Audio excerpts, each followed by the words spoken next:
situation. First off, we have a 48-hour loop of the sun and checking these coronal holes.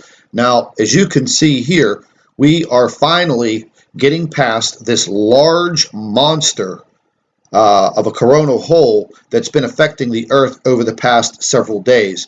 We do have a smaller coronal hole that will be turning towards Earth over the next several days. Now, what we were actually concerned about, if you look right over here on the left-hand side, the solar wind speed is up to 667.9 kilometers per second. That is equivalent to pretty close to about 1.5 million miles per hour. And that has actually gone up quite a bit over the past few days. It was calming down to about 450 kilometers per second, and now we see this increase. Now, looking into the actual weather situation, what's going on in the state of California? Now, we all know over the past few days, there has been this warning and this impending storm that is coming in off of the coast directly into the San Francisco area. This rain is a massive saturating rain. Now, even though the state of California was in a serious drought situation, now they're going to be inundated with all of this water over the next 3-day period. Now, this situation is going to stretch all the way from San Francisco all the way down to Los Angeles. Now, why are we worried about this? Well, they're talking about some very serious ice melt in the Sierra Nevada mountains, and they just had record snowfalls. So now we're going to be looking at a situation with drenching rains, a lot of snow melt, and massive flooding. Now, what does this all have to do with San Andreas, the San Andreas Fault? Well, let's take a quick look. This right now is an up-to-date live earthquake map of the state of California. Now, if any of you know where the San Andreas Fault lies, it lies right along this line of all of these earthquakes, leading past San Francisco all the way down to Los Angeles and the border between California and Mexico. This is all up-to-date information, and these are not microquakes like Southern California is used to, the 1.5s, the 1.8s. Okay, these are getting a lot stronger. Right now, Upper Lake, California, magnitude 3.04. And these are increasing. They are swarming up and down the San Andreas Fault, or very close to the fault line.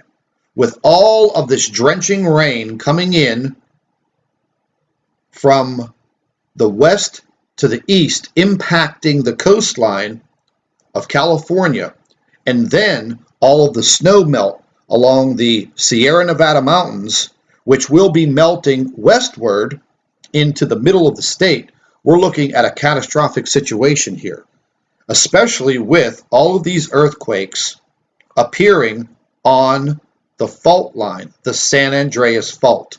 Now, let's just take another quick look at the European model for the earthquakes. Now, once again, you can see this completely straight line right on top of the San Andreas Fault. Now, moving further south into the west coast of Mexico, and again, we've been watching all of this in Mexico for the past month. A lot of the earthquakes were not being reported by the USGS for Mexico, even though that country is attached to our country geographically. They just didn't report it, but the information is very vital to what is happening. And as you can see, the amount of earthquakes in Mexico along their western border. This is very, very alarming. And these are not small quakes. These are all in the upper magnitude of 3s and 4s, and this has been going on for the past 2 months. And I keep talking about it, and I keep talking about it, and I don't know if what I'm saying is falling on deaf ears. But I'm telling you right now, if you live in the state of California, if you live anywhere from San Francisco to LA, I really hope that you have some type of preparedness plan. I really, really do. Over the next 48 to 72 hours, things are going to probably be very, very bleak in the state. And God forbid that we have a major earthquake because of all of these quakes along the San Andreas Fault. And this has been occurring over the past several days. Now, I've been checking news stations all across the state of California. And basically, they're talking about warnings of the potential flooding, the landslides, and the mudslides, but nobody is talking about what is actually happening on the San Andreas Fault line right now. And I just don't understand why they are not warning these people about what is happening on that fault.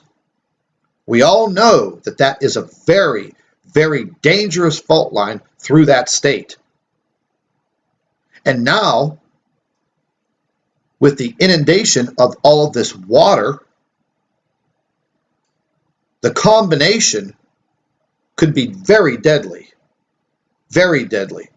So, if you have any relatives that live in California, or any of you subscribers, viewers, listeners that are living in the state of California between San Francisco and LA or San Diego, please heed this warning. Start looking at your earthquake maps. Start paying attention. Download the app on your phone. There are plenty of them out there that will give you some vital information. You can take it with you on your cell phone.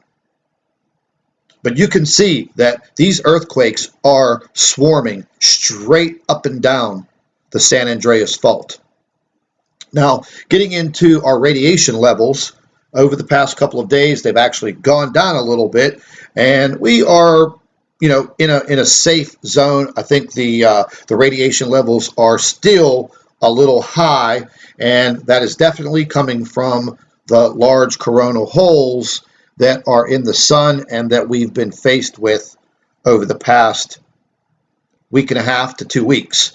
And once again, we have a small coronal hole that is going to be passing by, aligning with Earth, probably in the next 48 hours, maybe a little longer. And once again, that solar wind speed right here, 667.9 kilometers per second, about 1.5 million miles per hour. Now that will be impacting Earth. For how long, I don't know. We will keep looking at the information every single hour. But I wanted to bring this information to you as soon as possible because this is very, very vital. That is the San Andreas Fault line. And the state of California right now is being impacted by the rain. And you can see on the current radar, this is San Francisco. And these rains have been coming in now for quite some time. I spoke with a friend of mine that lives in the south of Sacramento, just a little south of Sacramento. And they are telling me that there is some panic going on with the people that live in this region. They're very, very worried. There are emergency management teams out there. They are packing sandbags for the flooding. But folks, I'm telling you right now, I don't think the sandbags are going to do very much. When these walls of water start coming in, as you can see now, and we start getting the mudslides from the Sierra Nevadas, it's going to be a very, very critical situation. And once again, with the line of earthquakes all along the San Andreas Fault, I think we have a recipe for a major disaster. So stay tuned to the Nibiru channel. Over the next 24 hours, we will have continuous updates on what is going on. And again,